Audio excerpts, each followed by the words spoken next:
All right, welcome back to another American-Statesman webcast. Rick, the first week of the season's finished. I know I'm a little tired. I worked all 3 nights. You worked all 3 nights.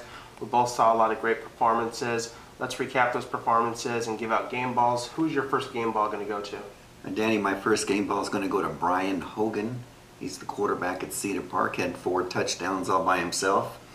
He passed for 74 yards, ran for 157, 31-7 against Westwood. It was supposed to be a much closer game. It wasn't, and he's my first game ball.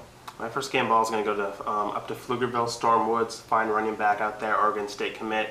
He ran for 131 yards, ran for 3 touchdowns, even had an interception as Pflugerville beat Bowie 27-21. And the stat line really isn't what's important here. What's important is this was his first game back since injuring his knee last year, and there were a lot of questions about whether or not he'd be 100% or not. And afterwards, he said he's still trying to get that stamina up, but the way he looked.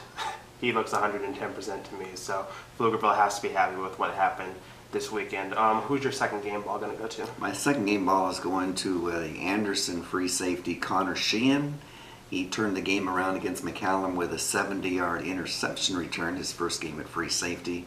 He also had a 50-yard run at tailback when they just inserted him midway through the game. Also kicked 3 extra points because their kicker was having some trouble getting it through the uprights. So he did everything. Special teams, defense, offense, Connor Sheehan.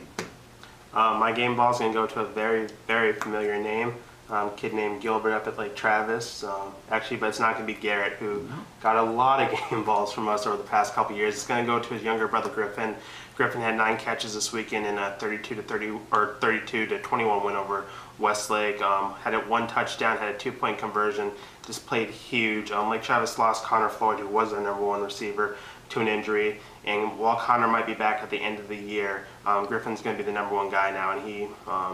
His first game as that #1 guy. He had a very, very big game. So he gets a game ball. Storm gets a game ball. Brian and Connor, they both played well this week. So check back with us next week to see who are our game ball heroes for the second week.